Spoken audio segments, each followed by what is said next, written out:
नमस्कार, मैं राणा कुमार सिंह, राणा जनसंवाद में आपका हार्दिक स्वागत है। मैं आज इस समय उपस्थित हूँ बेगूसराय जिला के सदर प्रखंड के जिनेदपुर पंचायत में। जिनेदपुर पंचायत का यह छोटा सा मोहल्ला है महादलितों का मोहल्ला। हमारे हिंदू संस्कार में जिनके द्वारा पुण्यात्मा की तृप्ति होती है, ऐसे ही महादलितों का ये बस्ती है। इनके हाल को दिखाने के लिए कि किस प्रकार अभी के दौर में ये कठिन जीवन जी रहे हैं, इन्हीं चीज़ों को लेकर इनसे बात करने के लिए आज इन लोगों के बीच पहुंचा हूं। इनके स्थिति को दिखाने के लिए कि अभी भी जहां एक तरफ सरकार ये कहती है कि महादलितों के लिए सारी सुविधाओं का खजाना खुला हुआ है, और यहाँ के परिवार के लोग आप देख सकते हैं कि किस प्रकार छोटे छोटे झोपड़ी में पन्नी टांगकर, कपड़ा लटकाकर, बोरा लटकाकर ये रह रहे हैं। इनसे हम बात करेंगे और इनके इन सारी कठिनाइयों के बारे में जानेंगे। हम ये भी जानेंगे कि जब सरकार हर तरह से सुविधा दे रही है, फिर आप लोग इस तरह क्यों जी रहे हैं। हमारा मूल उद्देश्य ये है कि सरकार की सुविधा क्या इन तक पहुंचती है कि नहीं, या अगर सरकार की सुविधा इन तक पहुंचती है तो फिर ये इस तरह के जीवन में क्यों जी रहे हैं। हम इनके परिवार के इन छोटे छोटे बच्चे को देख रहे हैं। आप इन सभी बच्चे को भी देखिए, आपको अंदाज़ा हो जाएगा कि ये बच्चा किस स्थिति में है। शायद ये ऐसा लग रहा है कि ये सभी बच्चे अपने स्कूल भी नहीं जाते हैं। ये स्थिति है। संयोगवश इन लोगों से मिलने के लिए इन लोगों के प्रतिनिधि कहा जाए, यूँ तो अपने पंचायत के सरपंच भी हैं, भारतीय जनता पार्टी के जिला उपाध्यक्ष भी हैं, इन्हीं लोगों के समुदाय से आते हैं। बिरजू मल्लिक जी ये भी आए हुए हैं, हम उनसे भी बात करेंगे। सबसे पहले हम इन लोगों से बात करते हैं और इनके इस पिछड़ेपन का कारण हम जानते हैं। आइए हम बात करते हैं सबसे पहले इनसे। आपका नाम क्या हुआ? नाम बड़े मल्लिक। बड़े मल्लिक। हाँ। पिताजी का नाम? महेंद्र मल्लिक। महेंद्र मल्लिक। ये आप जो बसे हुए हैं, ये किस पंचायत में बसे हुए हैं? जिनकपुर पंचायत, सिकंदरपुर। जिनेदपुर पंचायत में, वार्ड संख्या 3 नंबर। 3 नंबर में। आप लोगों की आबादी यहाँ कितनी है लगभग? आबादी तो है 12 घरवासी। 12 घरवासी में कितने लोग लगभग होंगे? 100 से ऊपर आदमी होगा। 100 से ऊपर हैं। 100 से ऊपर आदमी है। आप लोगों की कठिनाई क्या क्या है ये बताइए। कठिनाई तो बहुत है। इंदिरा आवास नहीं है, रहने का ज़मीन नहीं है, रोड नहीं है। देखिए रोड बोल रहा है साहब बनेगा, कब बनेगा। पैर जंगल में है, पैर गिर जाता है घास पर, बच्चा तो लोग ये सब कठिनाई सुविधा है। नहीं है। नौकरी सर्विस कुछ नहीं। सूप दौरी पहनते हैं, 150 रुपये बांस खरीदते हैं, उसमें क्या होगा। 5 गो 8 गो सूप होता है, उसमें बाल बच्चा कैसे जिएगा। क्या हमके सुख है सरकार तरफ से? कुछ सुख है सरकार तरफ से? क्या है, कहता है हरिजन का ये मिलता है, वो मिलता है, ये मिलता है। क्या मिल रहा है हमारे हरिजन का, डोम का, जिनकपुर पंचायत का? आप लोग को कोई सुविधा नहीं मिल रही? क्या सुविधा? इंदिरा आवास घर की स्थिति जाकर देखिए, टूटा हुआ घर पड़ा हुआ है। यहाँ ग्राम का, यहाँ तो एक पक्का का बना हुआ है। तो पहले बना था 2007 में, 2007 तो बूढ़े नाम से। और यहाँ तो देख रहे हैं कि एक घर जो है कुर्सी और कुछ दीवार दे करके छोड़ दिए हैं आप लोग। तो पैसों नहीं मिला है उसका। 25,000 का फंड था उस टाइम, नहीं पूरा। इसलिए इतना करके छोड़ दिए। ये इनकी कठिनाई है। इनके बीच और लोग हैं, हम उन लोगों से, कुछ महिलाएं भी हैं, हम उनसे भी बात करते हैं कि ये तो बोल रही थी। अब हम फिर इनसे जानते हैं। बताइए आपको क्या क्या कठिनाई है? हमरा कठिनाई है सर, छै जे जंगल में छिए, नहीं घर दुआर, नहीं नौकरी चाकरी छै, कोई चीज, बाल बच्चा सब बुरल छै। एगो सराज के सांप कीड़ा आवे छे, तनी गो बच्चा छे, बगल में पोखर छे, नहीं कुछो छे। नौकरियो चाकरियो देतीन तब न जीवे कोई चीज के। बच्चा पढ़ता लिखता है, स्कूल भेजते हैं बच्चा को? नहीं पढ़े छे। तब आप जब बच्चा को स्कूल नहीं भेजेंगे, बच्चा पढ़ेगा नहीं, तो नौकरी कौन करेगा? रुपया सर कहाँ से लानेगा? सरकार तो भरबे न करता है। सरकार किताब सब चीज फ्री कर दिया है, कहाँ छात्रवृत्ति सब चीज। आप बच्चा को भेजे, मास्टर देतीन तभी न जेते सर। आप स्कूल भेजिए बच्चा को, है ना? स्कूल बच्चा को भेजिए, स्कूल में बच्चा पढ़ेगा तब ना नौकरी करेगा। तो गप करी तो हैं? बोली नहीं। पढ़ेगा तब ना। नगर निगमों में नौकरी देती तो नगर निगम में भी दस्तखत कौन करेगा? दस्तखत आप ही न कीजिएगा, पढ़िएगा तब ना। हाँ बोलिए, क्या बोल रहे थे? सुखित मिलेगा सरकार तरफ से तब तो बच्चे पढ़ेगा। हर एक बात बताइए कि सब हर जगह से तो बच्चे स्कूल जा रहे हैं, फिर आपके बच्चे क्यों नहीं जा रहे हैं वहाँ? कहाँ है? इसको विकास मंत्री में गलत होगा या अथी में होगा? क्या भेदभाव भी है, झूठा भी उठाता है, वही डोम है, इसीलिए खा रहा है। देखिए, हमारे बीच एक युवा हैं, पूरे आवेश में हैं और कुछ बोल रहे हैं। हाँ बोलिए कि बच्चा को क्यों नहीं भेजते? हमको कुछ लाभ नहीं देता है। हम लोग 300 रुपया हम बॉस कमाते हैं, सब फैमिली करते हैं, तब हमको 300 रुपया होता है। उसमें हम बाल बच्चा जिलाएंगे कि हम पढ़ाएंगे? आप बल्कि सरकारी स्कूल में भेजता है, वहाँ पर बोलता है भेदभाव है, मत आओ, डोमा है, उधर रहो इधर रहो। तो हम कैसे उसमें मेरा बच्चा पढ़ेगा? कहाँ आगे बढ़ेगा? कहाँ पर विकास मेरा बनेगा? वही तो डोम है, जुट्ठा कुटा उठाता है, वही जीकर खाते हैं सर, वही जीता है सब लोग, तब जुट्ठा कुटा के उठा के सुअर खिलाते हैं, हम लोग उसी खाते हैं। तो हम लोग का कहाँ शिक्षा आएगा? बात आप सही कह रहे हैं, लेकिन इसके लिए कदम भी तो आप ही लोग को बढ़ाना हाँ, पड़ेगा। बढ़ाना मेरा है, आप लोग सहयोग कीजिए, हम बढ़ेंगे, कदम आगे देंगे। उसी चीज को समाज के नज़रों में लाने के लिए, प्रशासन के नज़रों में लाने के लिए हम आपके बीच आए हैं कि आज हमारे न्यूज़ चैनल से जो अपने आप को सामाजिक लोग कहते हैं, जो अपने आप को नेता कहते हैं, हम समाज के लिए जीते हैं, और ऐसे प्रशासन जो कहते हैं हम गरीबों के लिए काम करते हैं, सभी हमारे न्यूज़ चैनल के माध्यम से आपकी स्थिति को देखते हैं, देखिए है ना? और देखते हैं उन्हीं लोगों को दिखाने के लिए हम आपके बीच आए हैं कि अगर आपका बच्चा नहीं पढ़ रहा है तो क्यों नहीं पढ़ रहा है, आपका बच्चा अगर ठीक से नहीं खा रहा है क्यों नहीं खा रहा है, आप ठीक अच्छे घर में नहीं रह रहे हैं क्यों नहीं रह रहे हैं, हम यही दिखाने के लिए आए हैं। घर है ही नहीं तो रहेंगे कैसे? घर है ही नहीं। देखिए आप अच्छा ठीक, आप बोल रहे हैं घर है नहीं। सरकार की योजना है कहाँ पर है? कि हर महादलित बस्ती में घर बने, और इसके लिए विस्तृत जानकारी आपके बीच जो बिरजू जी आए हुए हैं वह देंगे। हम बिरजू जी के बीच चलते हैं और इनसे जानते हैं। इससे 2 महीना पहले घर टूटा था, हमारे दीवार गिर गया।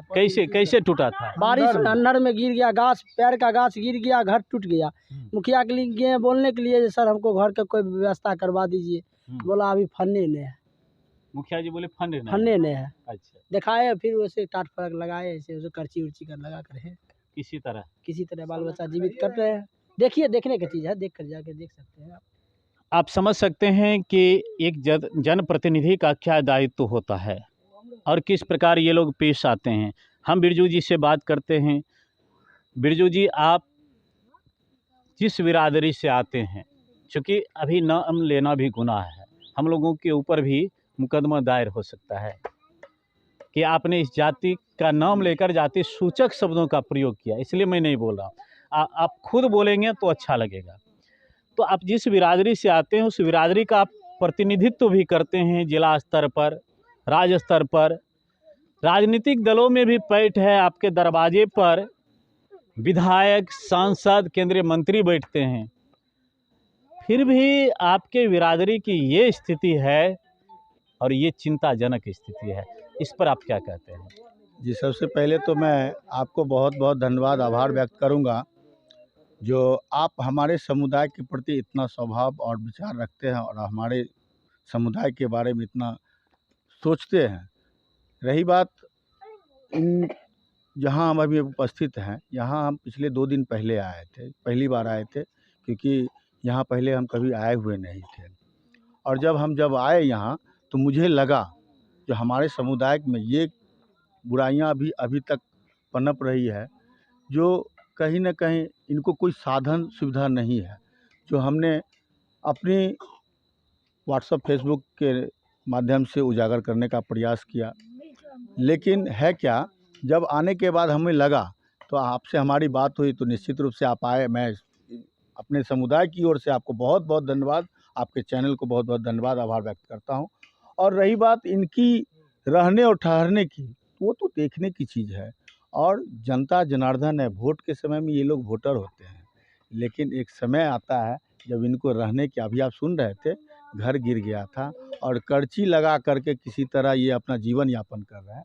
और ये स्थिति इतनी दयनीय है कि इन लोगों के पास बांस का काम कर करके जीवन यापन करते हैं। आप इन बच्चे को देखने से पता चल जाएगा, ये इनके बच्चे का रहन सहन से पता चल जाएगा ये इनकी आर्थिक आमदनी क्या हो सकती है। इनका पेट भरना मुश्किल हो जाता है, और ये बच्चे को कहाँ संस्कार देंगे। रही स्कूल की बात, तो स्कूल में भी अभी यहीं के बच्चे सब बता रहे थे कि हमारे साथ भेदभाव होती है, तो कैसे विकास करेगा।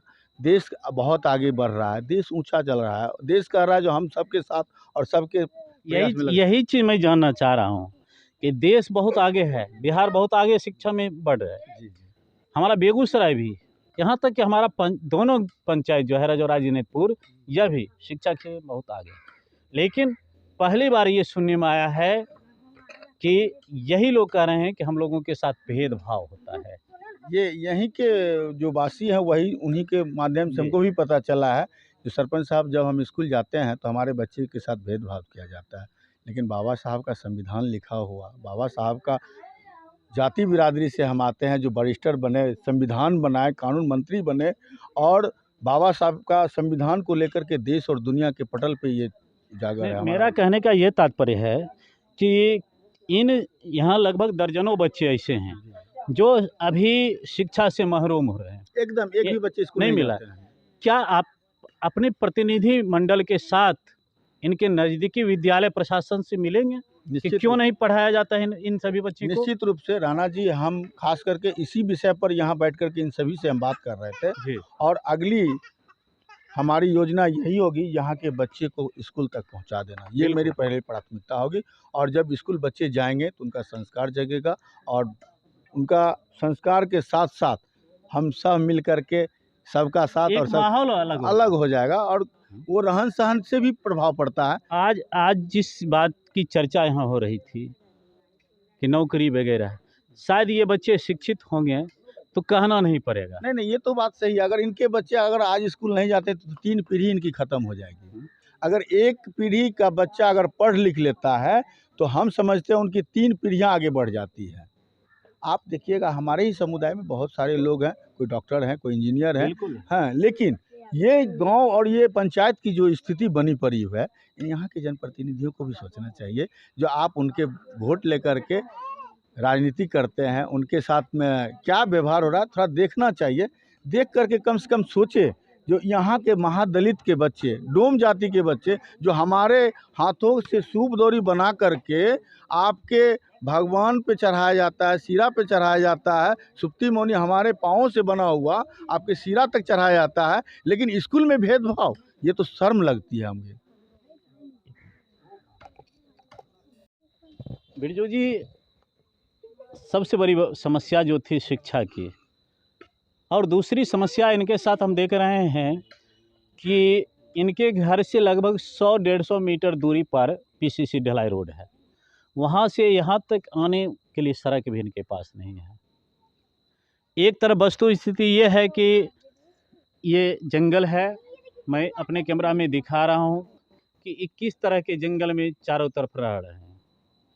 और दूसरी स्थिति ये है कि इनके घर के जस्ट बगल में गड्ढा है, जिसमें लगभग 10-12 फीट पानी रहते हैं। एक मनुष्य की लंबाई 5.5-6 फीट होती है, अधिक से अधिक 6.5 फीट। लेकिन इस तरह दुर्गम स्थिति में रहना बड़ा बड़ा सड़क पास करते हैं। कितना कठिन है। नहीं देखिए, ये तो दर्दनीय है स्थिति जो ये यहाँ रह रहे हैं। हम समझते हैं एक जानवर को रखने के लिए भी उसका साफ सफाई की ज़रूरत होती है, लेकिन ये दूसरे का ज़मीन है। इसमें हम ना साफ कर सकते हैं, ना इसको उजागर कर सकते हैं, ना कुछ कर सकते हैं। उनका है ये, उनको सोचना चाहिए। यहाँ बासिंदा है, थोड़ा ढंग से ये रह जाए तो ज़्यादा बेहतर है। ज़मीन उनका, उन्हीं का रहेगा, लेकिन थोड़ा इस साइड से अगर इनको ऑर्डर ही दे दिया जाए कि साफ़ सुथरा करके रहिए, कोई दिक्कत नहीं होगी। दूसरी बात, अगर उनको लगता है जो महादलित है कहीं ज़मीनें हड़प ले, ये भी डर रहता है, ऐसी कोई बात नहीं है। लेकिन है क्या, हमने देखा अपनी आँखों से सांप को पास होते हुए। शायद उसका वीडियो नहीं बना पाया क्योंकि मेरे पास 2 मोबाइल था और मोबाइल जब तक निकाले तब तक वो निकल चुका था। और पिछले कुछ दिन पहले देखे जो यहाँ एक बच्चा भी डूब करके मर गया था। ये इन्हीं लोगों हाँ, की इन्हीं परिवार के एक बच्चे। और यहाँ देखिए पीसीसी ढलाई जहाँ तक आप आए होंगे, वो देखे वहाँ तक ढलाई है। उसके बाद आप अंदाज़ा कर सकते हैं जो यहाँ तक आने में इनको बरसात के टाइम में क्या कठिनाई होती होगी। एक समस्या और देख रहे हैं, हमारे कैमरा पर लोग देखते होंगे कि यहाँ पर बिजली के तार हैं। बिजली की तार अपने पोल पर लगी हुई है, लेकिन इन लोगों के घर में अभी भी बल्ब नहीं जल रहा है। बिहार सरकार जहाँ और आपके केंद्र सरकार में मोदी जी भी कहते हैं कि हम हर घर तक बिजली पहुंचा रहे हैं, लेकिन यह बस्ती तो इससे भी दूर है। देखिए ये निश्चित रूप से वंचित इसलिए है क्योंकि तार बिजली का आया हुआ है, लेकिन कंज्यूमर इनको बनना होगा। ये समस्याएं होती है। लेकिन कंज्यूमर के लिए जो ज़मीन का रसीद वगैरह मांगता है तो इनके पास तो है नहीं। वो तो हमने तो पहले से, आज से 2-4 दिन पहले सम्राट चौधरी जी से हमारी जब बैठक में बात हुई थी तो उन्होंने हमें कहा था कि बिरजू जी आप अपने समुदाय के बेगूसराय ज़िले में जितने लोग हैं या दलित महादलित जितने भी लोग हैं उन समुदायों का भी आप एक सर्वे करके उनसे ये पता करें कि किनके पास ज़मीन है, रसीद है या नहीं है, या उनके पर्चा है या नहीं है। जो बसे हुए हैं उस नाम से पर्चा है कि नहीं है, उसका सर्वे करके आप एक लिस्ट बना करके आप हमको दीजिए, विधान परिषद में उठाया जाए इस बात को। और दूसरी बात, बिजली आया हुआ है, लेकिन यहाँ के मुखिया जी को थोड़ा सा सोचना होगा क्योंकि एक योजना थी फ्री में कनेक्शन मिलने का, जो हमारे पंचायत में पिछले सत्र में हमने जो मुखिया हमारे जी थे उनके माध्यम से बहुत लोगों को बिजली मुहैया कराया गया था, जिसमें हम अपने हाथों से बहुत लोगों को बंटवाए थे। उसके बाद और गैस कनेक्शन की भी योजना थी, वो भी हमने बंटवाया था। लेकिन यहाँ के जनप्रतिनिधि को थोड़ा सा सोचना चाहिए। जनप्रतिनिधि से हमें अनुरोध करता हूँ कि हमारे समुदाय को देखें, आकर के इनकी मनोभाव को परखें, जो किस स्थिति में रहते हैं। इनका आशियाना को देखने से समझ में आ जाएगा ये लोग कैसे रहते हैं। इनके बच्चे तो खैर अशिक्षित हैं ही, हो रहे हैं। हम प्रयास करेंगे कल के डेट में आकर के इनके सारे बच्चे को नहला धुला करके साफ़ सुथरा कपड़ा पहना करके उनके गार्जियनों को ले जा करके हेडमास्टर जी से बात करके उनका एडमिशन कराने का प्रयास करूंगा। क्योंकि अखिल भारतीय मल्लिक महासंघ एक संस्था हमारी चलती है बरौनी बेगूसराय में, जो हम प्रत्येक वर्ष बच्चे को इंटर मैट्रिक ग्रेजुएशन करके उसको सम्मानित करते हैं। तो हमारी शिक्षा से जुड़ी हुई हमारी संस्थाएँ भी है। तो हमारी प्रयास रहेगी सारे बच्चे को हम उनके सरकारी स्कूल में जा कर के एडमिशन कराने का प्रयास करूंगा। ये आपके चैनल के माध्यम से मैं बिरजू मलिक वादा करता हूं। चलिए, ये आपके आने से जिनेदपुर पंचायत के इन महादलित बस्ती के छोटे छोटे बच्चों के भविष्य संवरे, इनका भविष्य संवरे, इनके माता पिता जिस लालसा से, जिस आशा और विश्वास से इन बच्चों का पालन पोषण कर रहे हैं, लाख कठिनाइयाँ हो उसके बावजूद भी यह बच्चा शिक्षित हो, इसके लिए आपका यह प्रयास कहा जाए तो भागीरथी प्रयास साबित होगा। मैं अपने कैमरा और अपने चैनल के माध्यम से भी आश्वासन देता हूं कि जैसा कि यहाँ के लोगों ने बताया कि वहाँ भेदभाव होता है, नाम नहीं लिखा जाता है, ना बच्चे को पढ़ने दिया जाता है, तो मैं अपने पत्रकार समुदाय की ओर से भी ये वादा करता हूं कि जब कभी भी इस तरह की भावना आप देखें तुरंत सूचित करें। प्रिंट मीडिया हो, इलेक्ट्रॉनिक मीडिया हो, सोशल मीडिया हो, आपके साथ खड़ा रहेगा। इन्हीं शब्दों के साथ मैं राणा कुमार सिंह आपसे विदा लेता हूं। पुनः आगे अलग समाचार के साथ मिलूँगा। तब तक के लिए धन्यवाद।